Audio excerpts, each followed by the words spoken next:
Okay, so we continue on Daf Ayin Gimel Amud Beis, and for the last couple of weeks, as I said, we don't have one steady sugya. We have a number of different small vignettes that I guess the Gemara finds convenient to put at this point.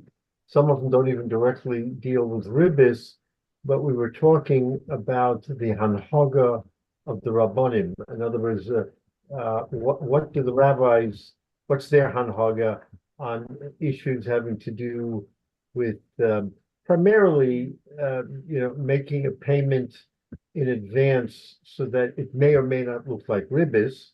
And in some cases, the ribbis issue doesn't even come up. But more or less, how do we deal with that? And how do the Rabbanim, who are themselves in business and have a higher standard, how do they deal with it? So that's really where we've been sort of talking for the last couple of weeks. And we stopped off.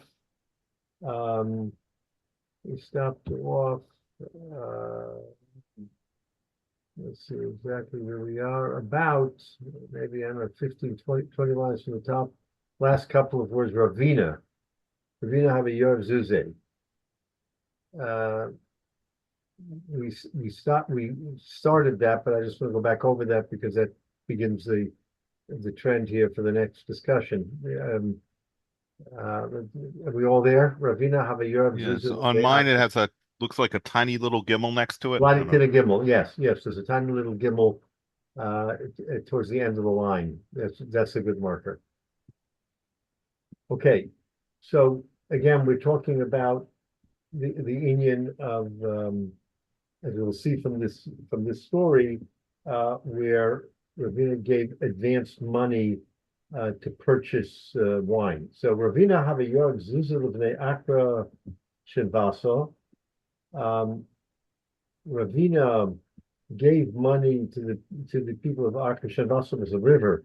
The people of Accra near the river of Shenvasa to buy wine. So again, the typical incident is you put down money for future purchase, and the question is, if there isn't a fixed price or there isn't a yeshlo situation, then that leaves it open for a possible ribbis problem because you're paying $100 for what would be $100 of wine, but you're going to get back, let's say, $110 of wine. So that'll be ribbis because you don't know what you're getting.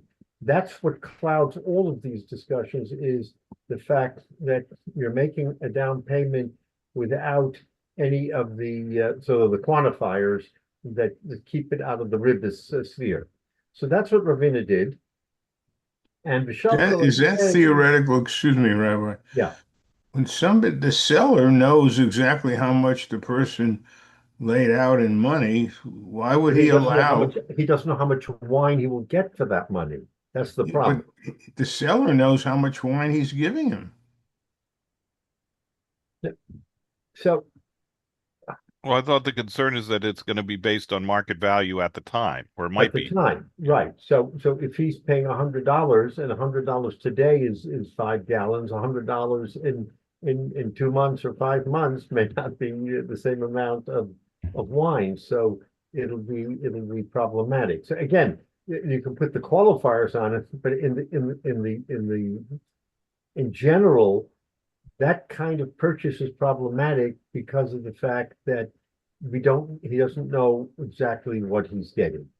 So so he put down the money, and again it was in the early of the season, so that there wasn't a bona fide price that you could sort of quantify and say.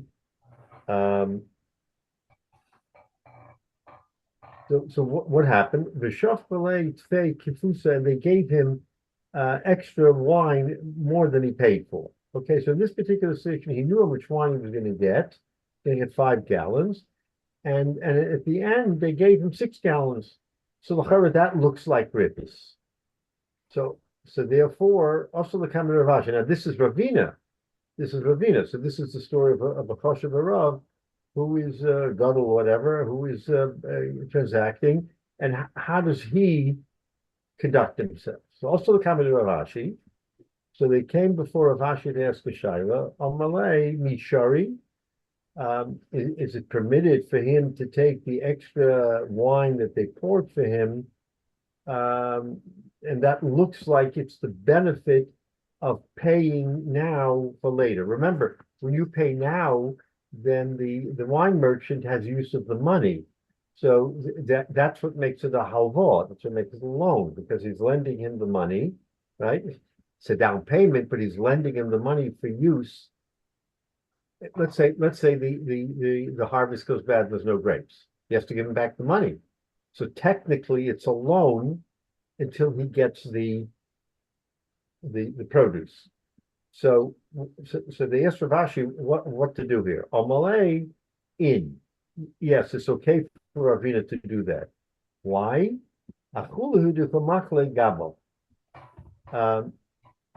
Because it's not ribis, because they gave you a gift. Remember, we talked about this whole question of gift giving, whether gift giving can sort of soften the blow of ribis because it has nothing to do with the loan itself. The mela is the gift okay? So according to Rav Ashi, the gift is okay. He may receive the gift. And again, why? Because there was no established, they didn't tell him in advance, I'm going to give you a gift. They didn't say, I'm going to give you a gift at the end of the thing, which l'chara then might be considered ribis because it looks like they arranged for something. So this is the key. If you set the terms, and the terms are you're buying wine for so much and so much, and then on top of that, you're going to get something else. So then the chayra that's established, and that looks like you're getting more for your money than you bargained for, which then would be ribis. So apparently, from what Rav Ashi is telling us, is that that since it's not a benefit for waiting for the wine, it's sudden. Here, we want to give you a gift. That takes it out of the realm of ribis. And so from Rav Ashi's ruling, we see that giving a gift, if it's not a prearranged circumstance, would work, and it wouldn't be a chash ribis. That's what Rav Ashi, that's what we're concluding from here, is that otherwise, how can you give a gift if it's always going to be ribis? The Torah says because it's not, he didn't tell him in advance, I'm going to give you an extra gallon because you gave me the money today and you're going to get the wine in 6 months. That would make it ribis. But the fact that it just came out of nowhere, you said, no, we want to give you a gift. Then there's no strings attached. And that's the way you get out of when you give a gift, that's the way you get out of the ribis cheshbon, is by doing it in that fashion. Okay, so that's the basic story. And that's what Rav Ashi paskins. So having said that, the Gemara asks the kasha, Amalei. So Ravina then went back to Rav Ashi. Ara lav didehu. Okay. In the circumstance, I guess, I don't know if he's talking about exactly his situation, but he said, Ara lav didehu, that the circumstances are that What Amud are you on? Ayin Gimel Amid Beis. Ayin Gimel Amid Beis. In the middle, more or less the middle, a little bit above the middle of the daf. So the Gemara is asking, what happens in a circumstance where a person owns land and he can't pay taxes on the land? So what happens is he loses the land, and it goes in a tax sale, which is that's not atypical, or where the land is taken over by somebody else. So what happens in that circumstance?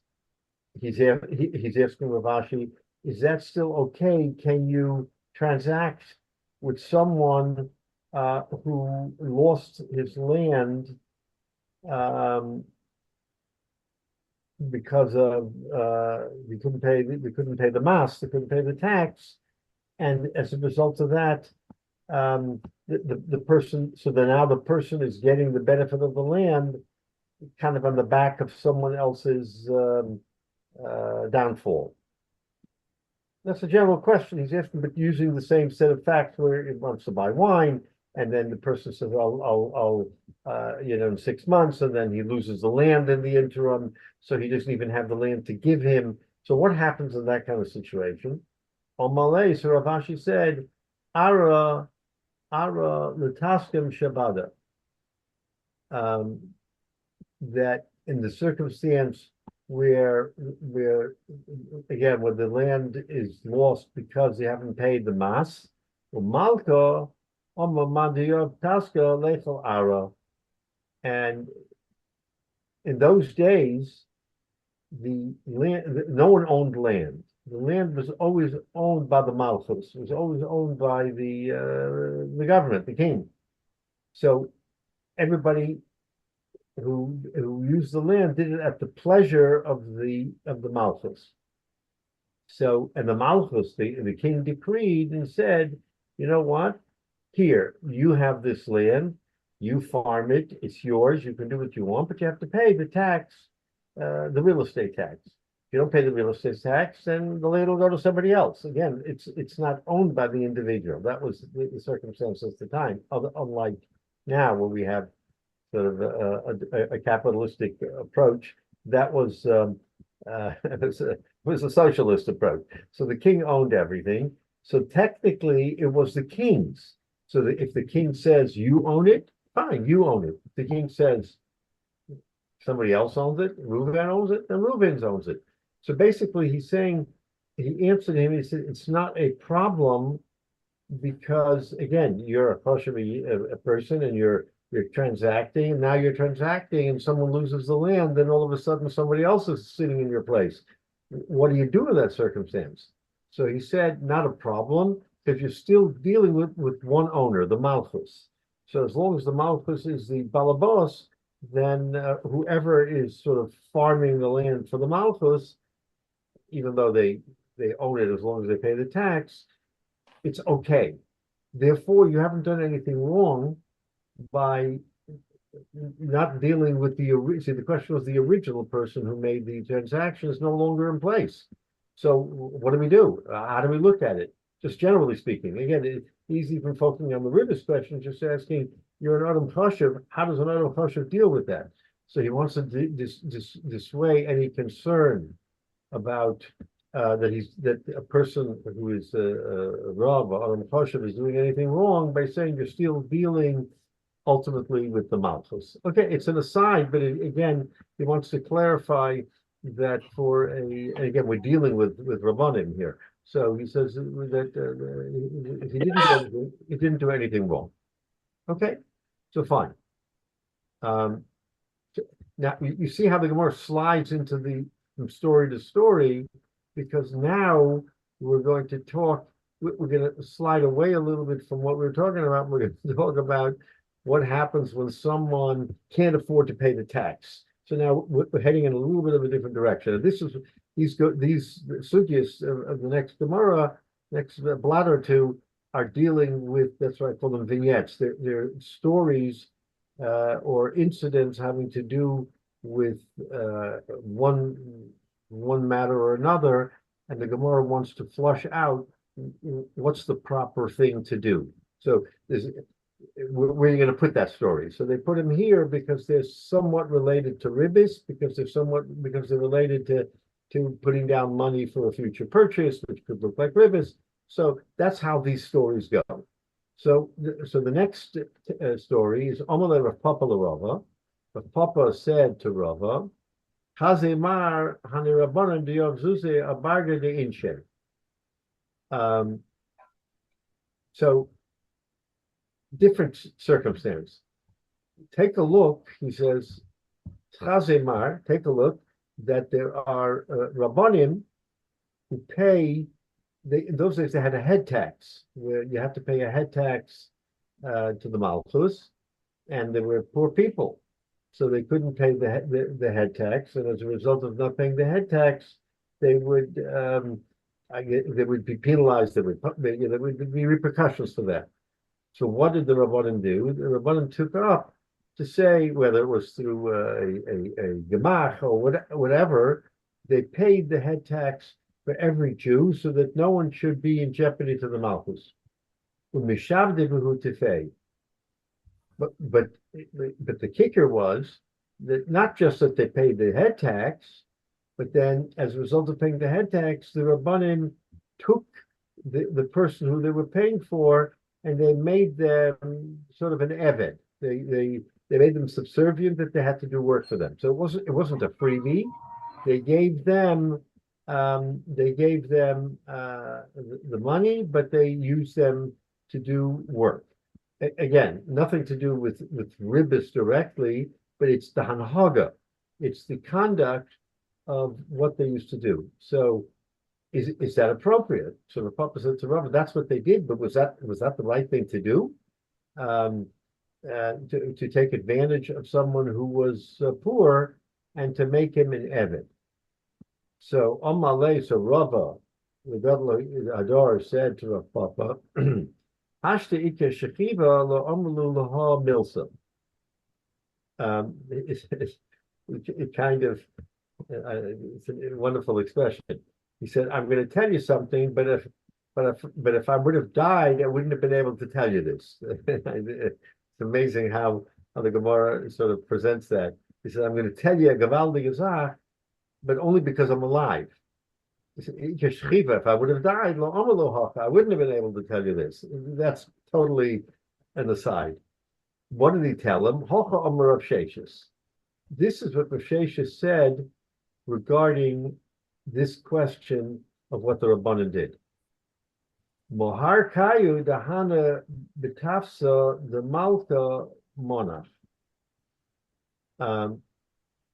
It's kind of an expression, is that the abdus, the servitude of the people, the tafsa the malka monach lies with the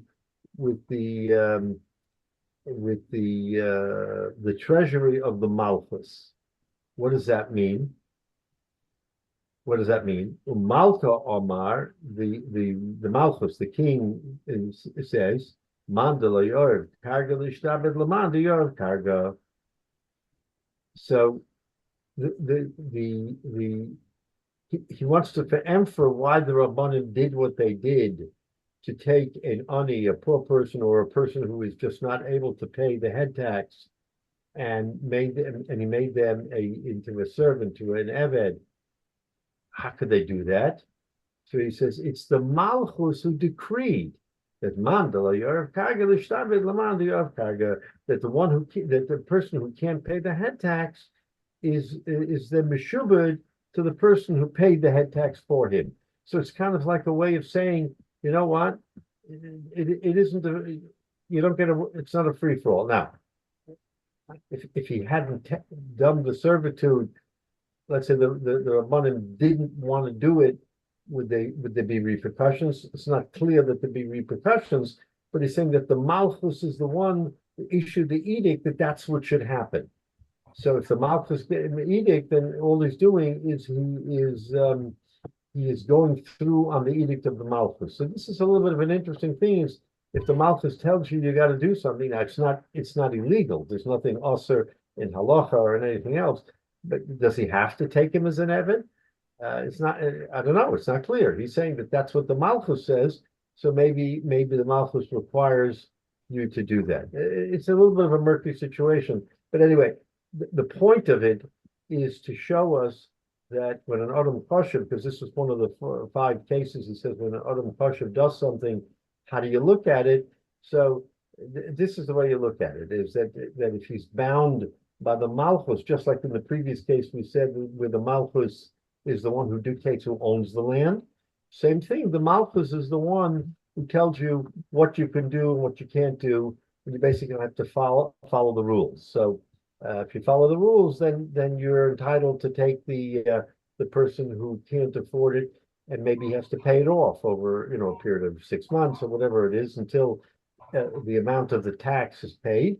But it's not an Eved L'Olam. He doesn't, he's not becomes an Eved permanently, just in order to pay off the tax. So here too, he's bound to do that. Okay, so now we're talking about being an Eved. So again, you see how we're switching now. So we're talking about a person who's meshubed to somebody else because of something he did. So now another ma'aseh the Gemara is going to give us. Again, this is a whole series of in trying to raise the question of what's the proper approach that a person should take, especially when circumstances beyond the control of people happen. Now, today, obviously, we would have a different situation. It's a whole different story. But if a person can't afford to pay, he can go to a gemach, or he can get someone to help him. There isn't a situation of, and again, this is Dina de Malchusa we're really speaking about. So if the Malchus says to do something, then and you're supposed to do it, right? Unless maybe there's a penalty for not doing it. So we can't relate to it necessarily in our time because we have a whole different infrastructure of how people deal with each other. So the fact that someone can't pay, if you can't pay your income taxes and you're going to get penalized, and someone can help you out, they help you out, but they don't necessarily make you meshubed. They don't make you, you're not subservient to them. So a little hard to relate to that. But that in the time of the Gemara was really the way I guess, and maybe carried over into medieval times. We read stories about, in the European system of either taxes or the feudal system. This is all something that in the time of the Gemara was prevalent. So this is why the Gemara was why the Amoraim, the Tanoim and the Amoraim were debating these issues because they were prevalent in the time, and they wanted to flush out what's the conduct, what's the proper conduct in dealing with these kind of situations. All right, not everything is necessarily relevant to us, but that's what it was at the time. So now there was another situation where Rav Sa'oram Ahua de Rava, Rav Sa'oram was Rava's brother. So what did he do? Avatakif incha de lo malu. So it seems to he was a strong-armed individual. So he would go around. He would be the sort of the police and see who was either acting improperly or, again, I don't know what the criterion was, but he would snatch people off the street. And what did he do? This is kind of very bizarre, but in Rava was the Gadol Ador, and when Rava came to a town to give a shiur or to give a drasha, there would be hundreds, if not thousands, of people who would crowd around to listen to Rava. In those days, they didn't have automobiles. They didn't have. I guess the closest thing that they had to transportation was that they would have these. What do you call them in India when people are carried on a bed where people hold the poles on either side? Is there a name for that? I know it's in India, maybe in other countries.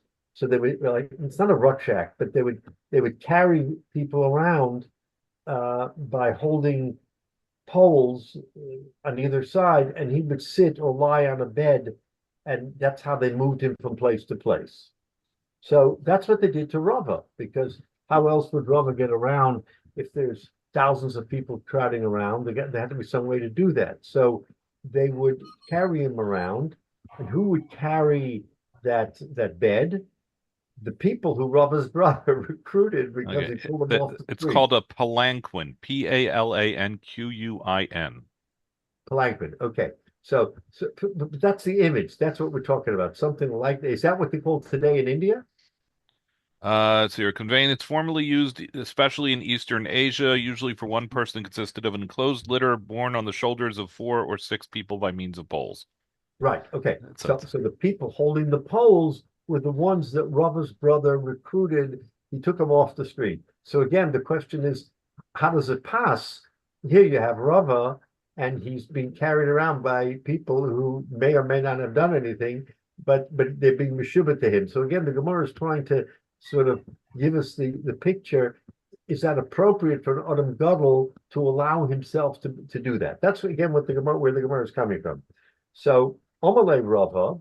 So Rava said, Shaper Avit. So he said to Rav Papa, not to Rav Papa. So they asked him, is that okay that your brother is doing that and you're being carried around? So he says, Shaper Avit. It's proper. Why? Because it's based on a brisa. So Rava is telling him that it's fine. Why? Tanina, we learned in a brisa. Again, we're going to be mechadish here. Ra'inu she'ena noeg kashura. If a person is not acting properly, so again, this is sort of a penal system. Now we're going to see what they used to do. If a person wasn't acting properly, minayin shata v'shoy l'shtabidvo. How do you know that you're allowed to take him into shibud? That you're allowed to sort of co-opt him into abdus, into a kind of servitude? How do you know that that's, where do you come to say that that's appropriate in Jewish life? Says the Gemara, Talmud Loimar, because we learn from a pasuk in Vayikra, la'olam behem tavodu, la'olam betavodu. So I want to pull up the pasuk because it's a very interesting pasuk. Take a look at the pasuk.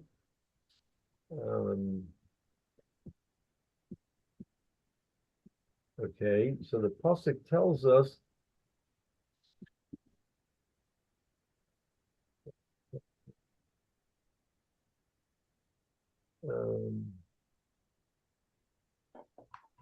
all right.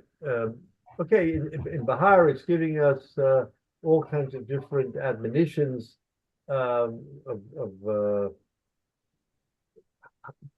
again, we're talking about servitude because the Gemara brings down over here. So this is the typical case. A person is poor, and he has to sell himself. So but is oved, then you shouldn't do slave labor. So this is the whole parsha of what happens if someone is in servitude. So what does the pasuk say? The pasuk says, la'olam behem tavodu, that if you inherit a person who is meshubed to say to your father, then la'olam tavodu, that you should work with him la'olam uba'achechem. So here there's a drasha like this.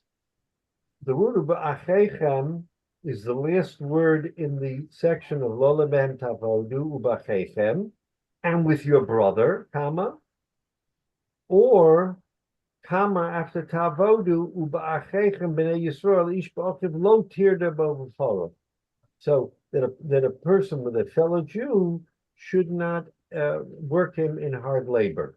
So the brisa is saying that word uba'achechem can be put as the last word in the first section or the first word in the second section. If it's the last word in the first section, then it means la'olam bohem, the person tavodu uba'achechem, and with your brother. So your brother can be someone that is in servitude to you.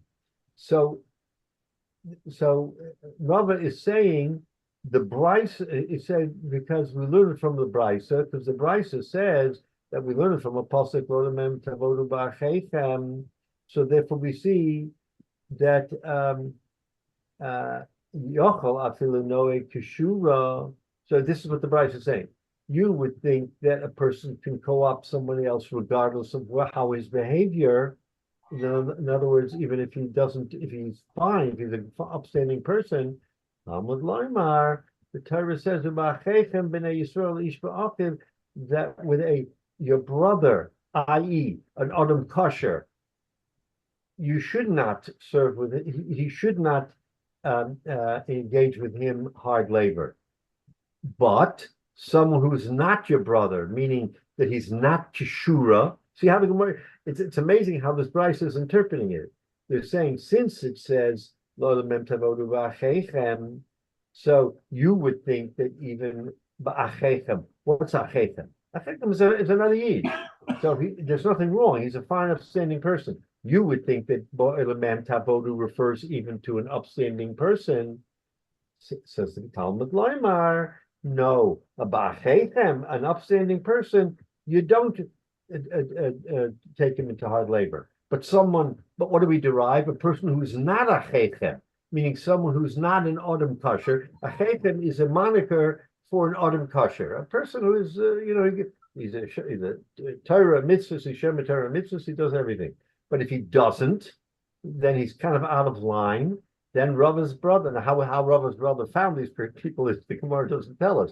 But Rava would find people who were not doing things properly, and he would co-opt them to doing this. Now, this isn't hard labor necessarily, that he was carrying the bed of Rava, who was going around to say Torah. That doesn't necessarily mean that he was doing hard labor. But how do you get people to do it? Now, maybe people volunteer. Oh, I want to be the person who is honored to carry Rava. It could very well be. But if you didn't have enough volunteers, you had to get them. So Rava's brother did this, and Rava's saying it's justified because we learned from the Brisa.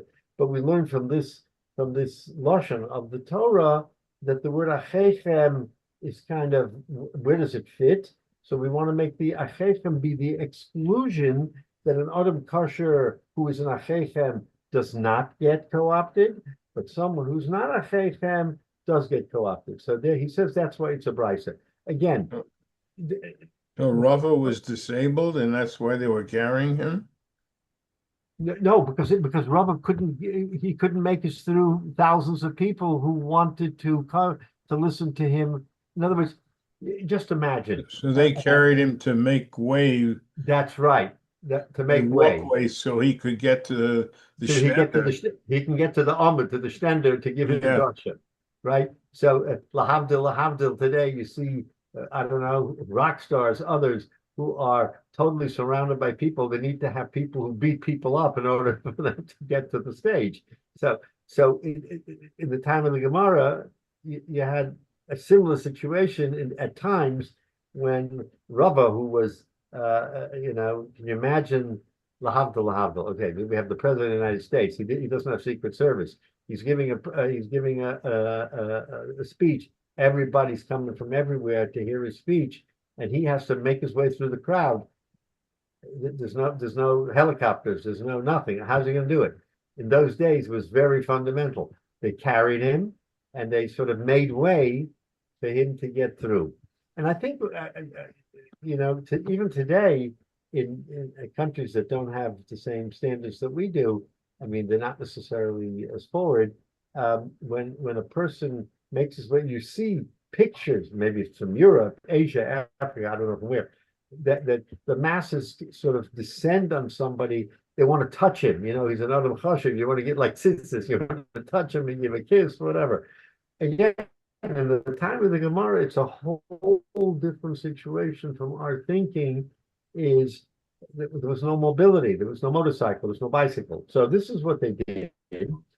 But the point of the Gemara is that for an Adam Chashuv, it wasn't, it's besmirching his kavod to allow for this to happen. The Gemara wants to give us a understanding that was appropriate because, again, even learning it out from a passage of the Torah, that it's inappropriate for people to be co-opted to do things. If you get people who volunteer, it's great. But if you don't have volunteers, you got to get people. How do you get people? So Rava's brother would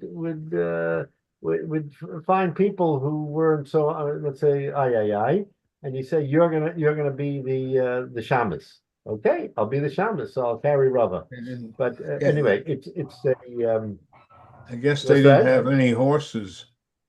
They didn't have horses. They didn't have a wagon. Horses are used usually to Donkeys or yeah, have a other way, animals. pave a way for. Right. So instead of using a donkey or another animal, they maybe it they didn't pass to have Rava carried around on a donkey, so they carried him around on the shoulders of other people. Okay.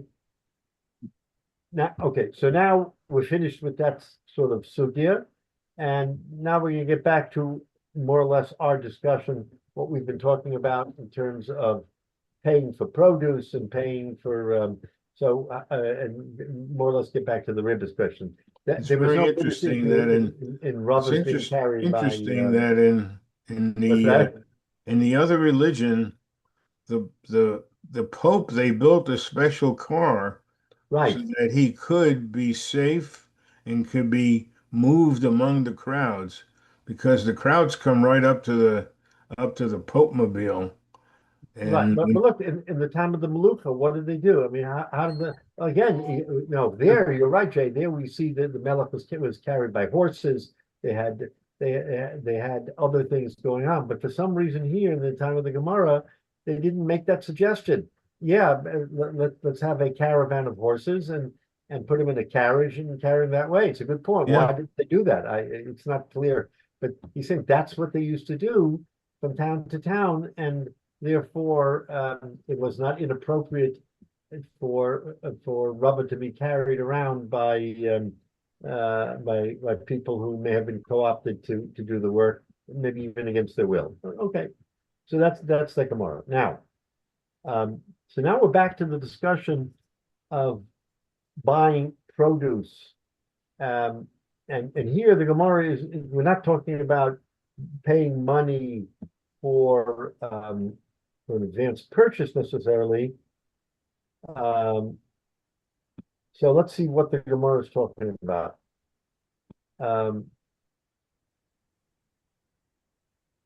Omer of Choma. Haiman diov zuzu lechavrei lemizvin lechamre. I gave money to you, Jay, to buy wine. Let's say in Tishrei, when we know that the price of wine is relatively inexpensive. So I delegate you, it doesn't say if it was a shomer, it doesn't say exactly, but you're my agent. And I'm giving you money that you should go into the marketplace and buy me wine. Okay? Wine is fairly cheap, buy me wine. So this way I will have wine going forward. All right. So now, and you got distracted and you didn't buy the wine. Okay. So the Gemara says, also a par vosa dezo shapot. So what do? So if I directed you to buy the wine, you're not supposed to buy me the wine, right? You have to buy me the wine. So there was a binding agreement that he would buy him the wine. And he didn't buy it.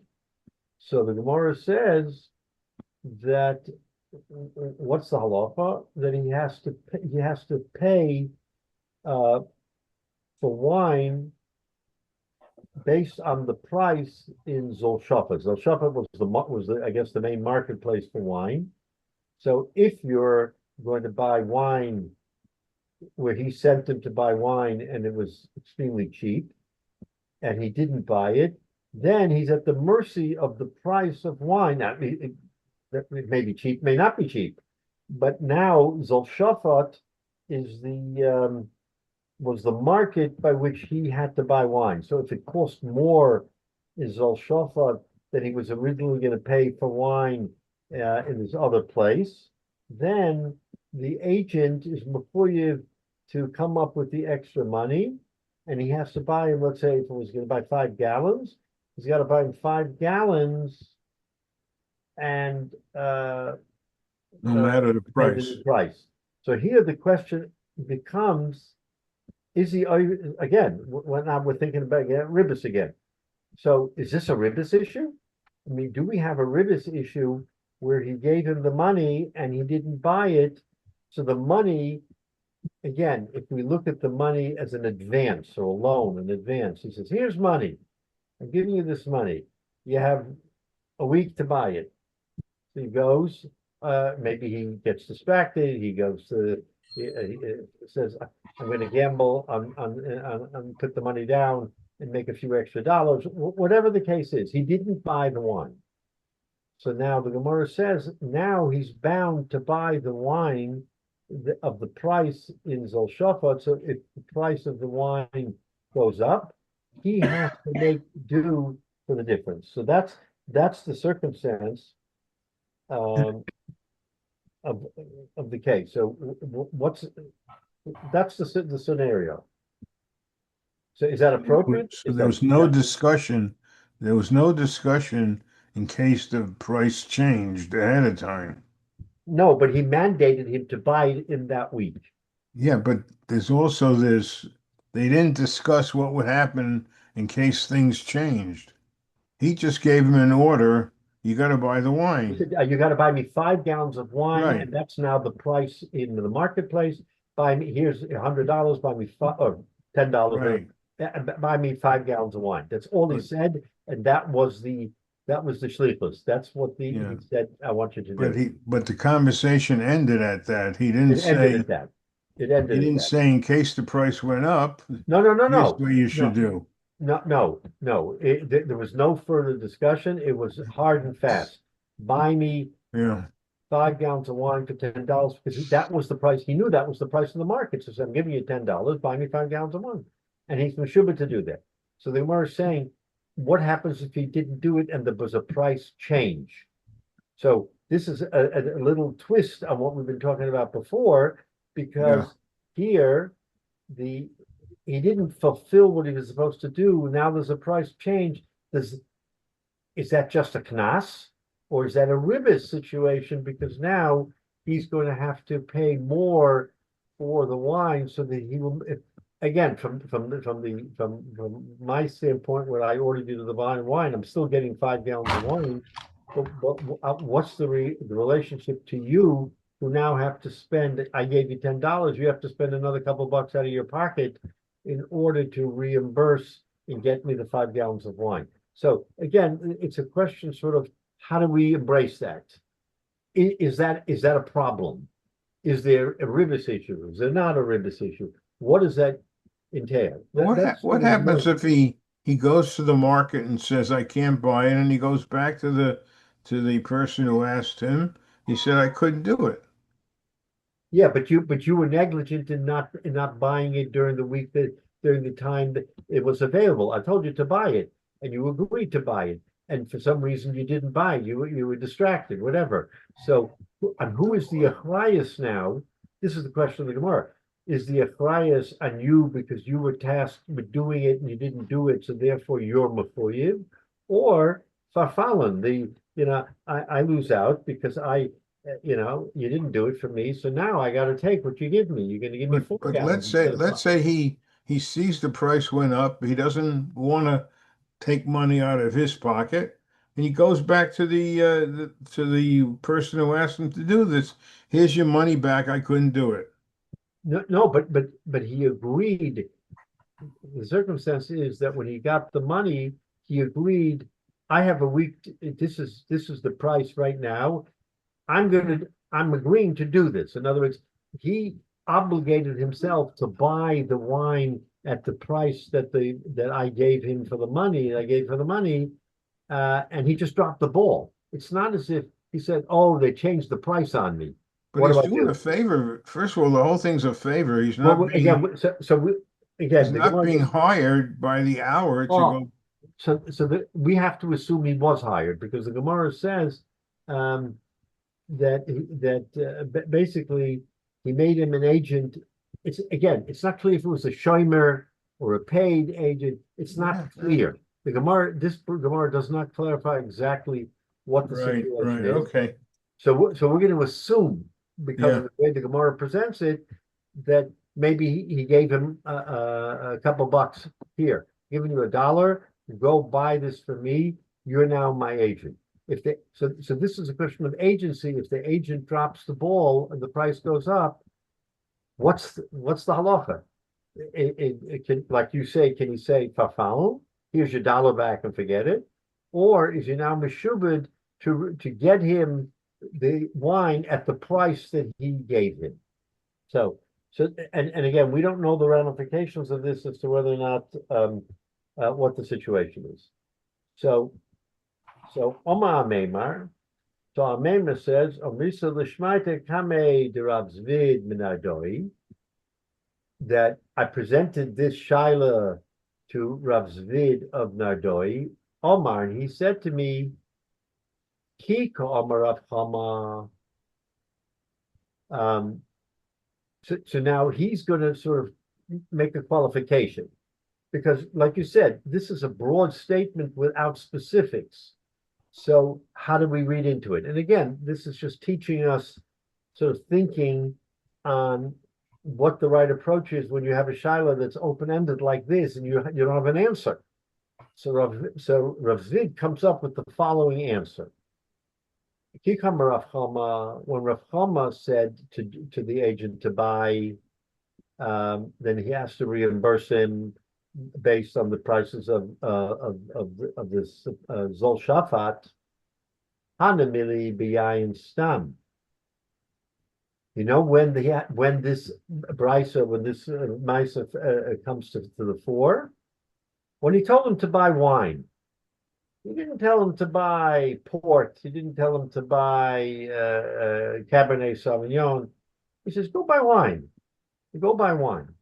So when he has to tell him to go buy wine, then everything is general, and therefore he didn't buy wine. He's got to find and buy wine. But in the case of, if he tells him buy Cabernet Sauvignon, a specific wine, low, then that halacha doesn't apply. He's not bound. Again, listen to this out.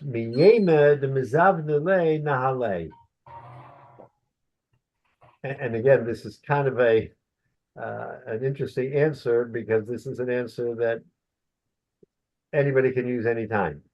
And he says, how do you know that he would have been, that the person who's selling the Cabernet, let's say he's a specific wine merchant, he's not a general wine merchant. How do you know that he would have sold the Cabernet to this agent to get it to Rav Chama? So it's kind of hard to understand what this answer is, because the out is, you know why he doesn't have to pony up his own money to buy more expensive wine in Zol Shafat? Because we didn't know in the first place if Cabernet Sauvignon was available to him to buy. So wine stam, if you have plenty of wine going around, plenty of grapes being pressed, plenty of wine going around. But if you start talking about specific wines, and again, I don't know what kind of wines they had in the time of the Gemara, that maybe they had specialty wines. So when it comes to a specialty wine and he didn't buy it, then he has a teretz. You know what? I don't have to pay and buy you out of my own money to give you, because I was quote unquote negligent in not buying it during the time you told me when everything was cheap. Because how do I know I would have gotten, maybe this was a limited edition wine, and I wouldn't even have been able to get it. We don't know the answer because it's over. Well, nobody knew the answer before he went to the market. That's right. So if, let's say the marshal, he had gone to the market and he went to the guy who was selling the specialty wine, and he said, I want to buy 5 gallons. And the fellow says, I don't have 5 gallons to sell you. My specialty wine, I don't have it. Then if he went back to Rav Chama and said, I can't buy you the wine because the guy won't, that's a different story. But the teretz here was, he dropped the ball. He didn't even go to the wine merchant. So now when you come to the wine merchant, so the Gemara is now making a chiluk, says Rav Zid, you know what? you can't hold him responsible if that was a specialty wine and you didn't know if you would be able to get it in the first place. You're right. He dropped the ball, but there's a havamina. He might not have been able to get it. We can't penalize him on the basis of the fact that he didn't get it. If it was stam yayin, of which there's plentiful wine, stam, then you can penalize him because the cheapest wine is like water. Everybody buys that wine. So you can't give me a teretz, oh, I wouldn't have been able to buy it. He ran out or he wouldn't sell it to me. No, you can't say that because there's plenty of wine and it was his negligence that caused the circumstance. But this is the chiddush of Rav Zvid, that when you're talking about something that is out of the ordinary, of special, something special, then al pi halacha, that might be something that we have to internalize to ourselves. So what is Rav Zvid saying? That if you're delegated to do something and you don't do it, are you penalized? Shaila, are you penalized? So from Rav Zid's answer, we would see that you're penalized to the extent that the hamon ham, that generalized population buys regular wine, and regular wine is plentiful, and you drop the ball, and now you have to go to the port of Zol Shafat, and now you have to pay more money. Fine, you got to pay it.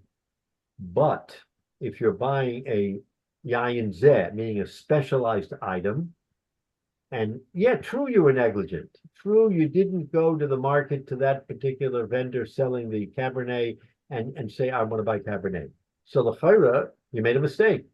But the Gemara, Rav Zvid saying, I'm giving you there's an out, because if it's specialized, then it has a limited edition, and there's no raya you would have been able to buy it.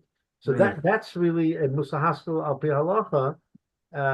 Again, I don't track it to see what the actual halacha is, but the chayra, according to this, the halacha would allow for a person who can give a teretz. You know what? This wine was not the regular wine; it was a specialty wine, and I don't know if I would have been able to buy it. So, according to Rav Zvid, that's enough of an answer that you don't have to pony up extra money of your own to buy that wine if you can get it now. Because of that uncertainty. What's that? It's only because of that uncertainty Because of that. when he went to town. Exactly right. So the uncertainty of whether he would have been able to buy it.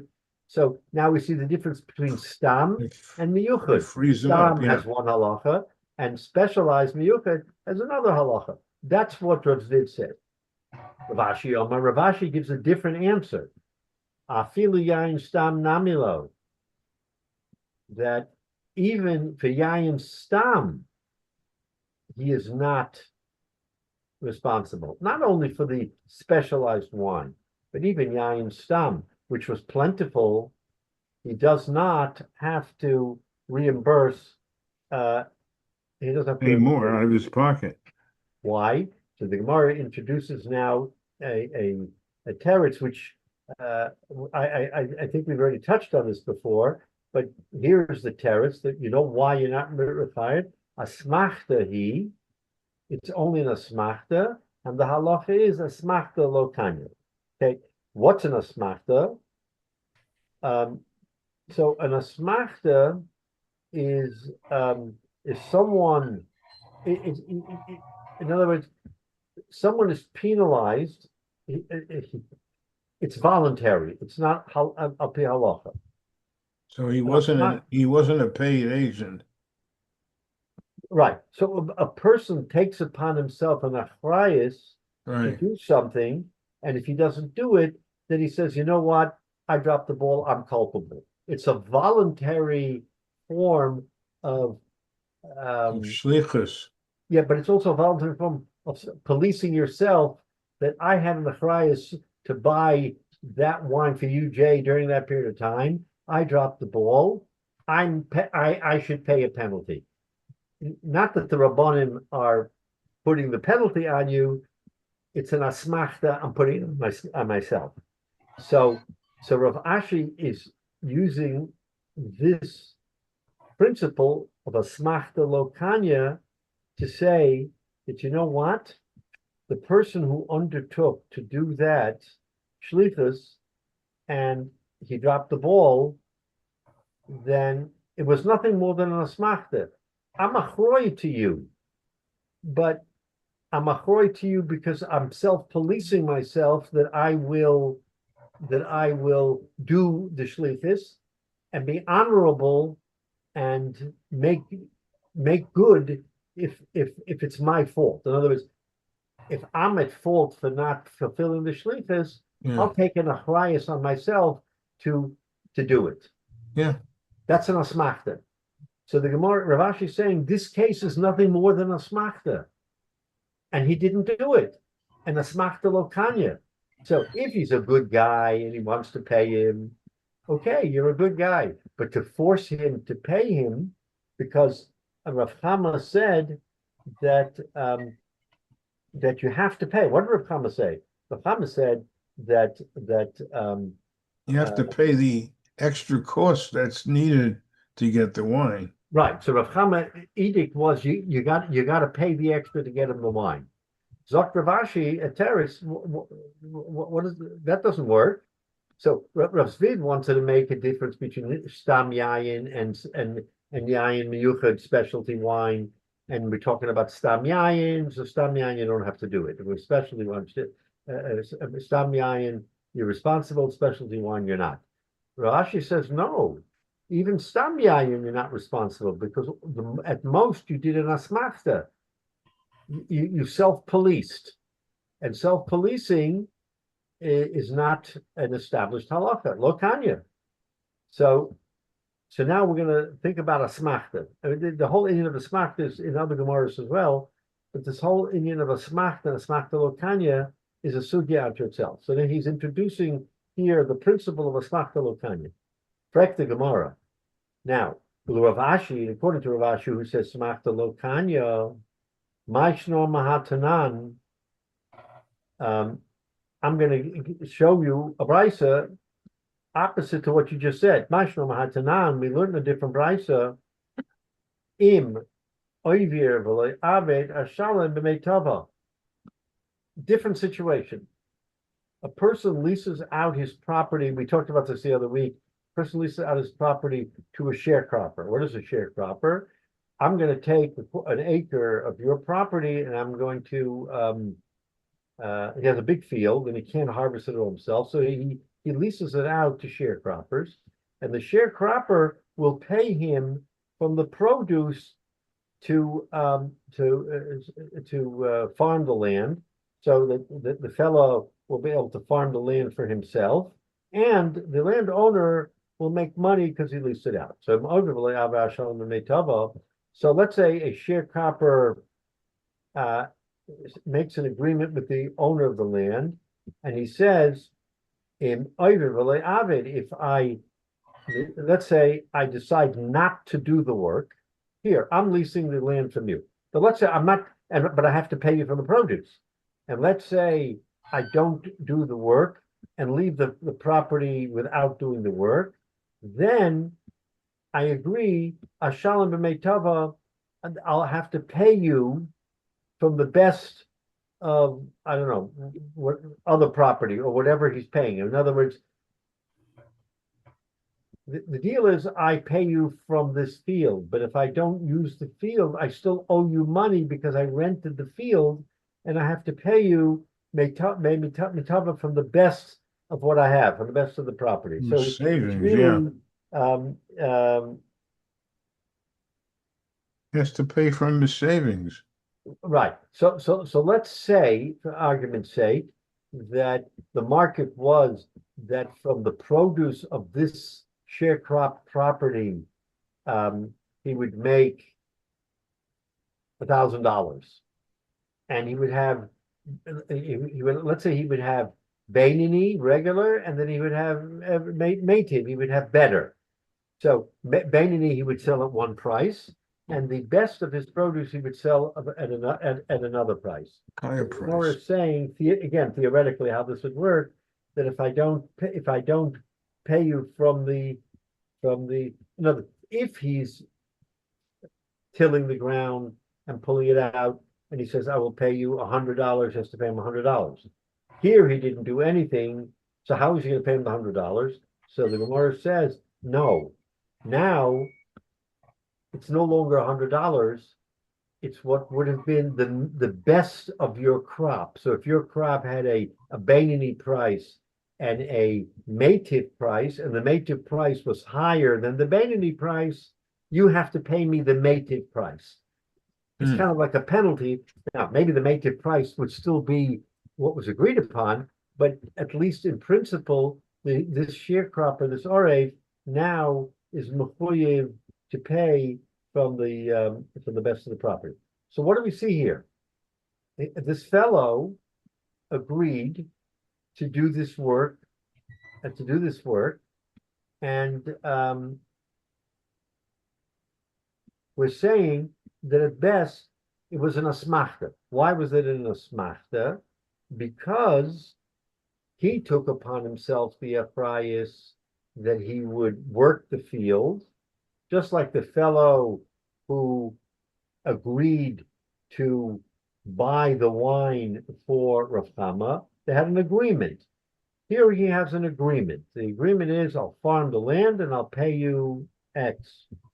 He didn't farm the land, and now the halacha is he's got to pay me meitiv.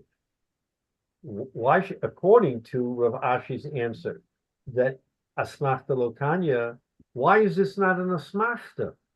Because he's agreeing, what is he doing? He's agreeing to undertake that if I'm going to lease the field, but if I don't work it, then I have to pay you.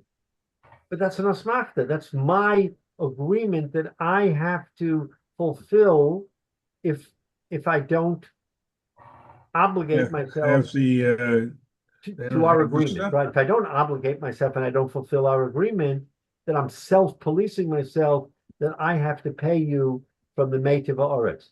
But if you're going to say asmachta lokanya like Rav Ashi, so the kasha is, you see, Rav Ashi, that the asmachta lokanya isn't a universal principle. You're saying asmachta lokanya, but this could be the equivalent of an asmachta, and yet the Brisa says you've got to pay him. Why should I pay him if I took upon myself an achrayus and it doesn't work? So why am I obligated in such a situation? So that's the Gemara's kasha and Rav Ashi. And for the Gemara, there's a difference in the two cases. Why? Hossam, in the case of the Brisa there, where the sharecropper undertook to do the work, biyado, he agreed to do the work by himself with his own the field hands. was there. What's that? The field was there. Not only was the field Awesome. there, but it was in his power To do it. to do it. That's the key. It was in his power, biyado. It was in his hand to do the work. When it's in your hand, it's one situation. Hacha, in Rav Chama's case, when he went to buy the wine, lav biyado, then It wasn't in his hand. it wasn't in his hands. Yeah. Why? Because we just got through saying, at least according to Rav Zvid, that he might not have been able to buy the wine in the first place. If he was buying specialty wine, there's no certainty that he would have been able to buy the wine. What's the point? The point that the Gemara is making is that when it comes to a smachta, there's a difference between whether it's in your domain to fulfill the agreement or you have to rely on others to fulfill the agreement. Yeah. If it's totally in your domain to fulfill the agreement because you are supposed to do the work. You didn't do the work, therefore, we're penalizing you because you can't get away with saying it's an asmachta. It's more than an asmachta because the achrayus to do the work was in your hands, and that means that if you shirked it, you can't hide behind asmachta. So again, we're learning something new about asmachta, that asmachta works when you're in a circumstance where you undertook something but you're the reliance on other people to fulfill what you undertook. Then we say that asmachta lo tanya, that for some reason it didn't work out, we're not going to penalize you. Asmachta lo tanya. But when you have the ability to totally control the environment, then you can't get away with asmachta. So that's the chiddush that Rav Ashi, who said asmachta lo tanya, we're further sort of narrowing it down and saying asmachta lo tanya works only in a circumstance where you're not it's not totally in your domain. But if it's totally in your domain, then the halacha of asmachta lo tanya doesn't apply, and you are mechuyed. So again, we're parsing down these halachas to the finest point, because we want to find a way to neutralize the problem, say in Rav Chama's case, and ultimately, if there was no answer, Rav Chama would have to agree. But he's saying, I'm being ve'emfred. Either I'm being ve'emfred by Rav Zvid or by Rav Ashi. So I can rely either on Rav Zvid or Rav Ashi as to why my halacha is that that it's an asmachta. But you can't say that in the case of the brisa that Rav Ashi learned that brisa, but he learned that brisa because it was a specific situation where it was totally in his control. All right. Again, these hanhagas, all these cases are fascinating, but there is a halachic aspect to this, because to the extent that we would, again, in modern society, we have a whole different set of way of doing business. But if there's a way of sort of tracing back which halacha does, okay, today we're enmeshed in all kinds of complicated transactions, but it's very basic core. What is it? So when you go to a paisik, he doesn't worry about whatever is going on right now. He looks at the halacha and he says, the halacha is so and so because this case falls into the category of an asmachta. And if it's an asmachta, then we know that asmachta, depending on the circumstance of asmachta, a kanya lo kanya. So even in the most complicated case, we can go back to the very principle of halacha and make sure that we understand what the halacha should tell us. So we'll stop here, Mitzvah. But again, these cases are fascinating for the specifics that we learn out of them, even though they're not part of the whole general discussion of our Gemara. But the Mitzvah, we'll get back to that hopefully next week. So we'll stop here, and everyone should have an easy fast, a meaningful fast on Tisha B'Av, and hopefully, if we all do what we're supposed to do, then the Mashiach comes on Tisha B'Av. So we have a shot.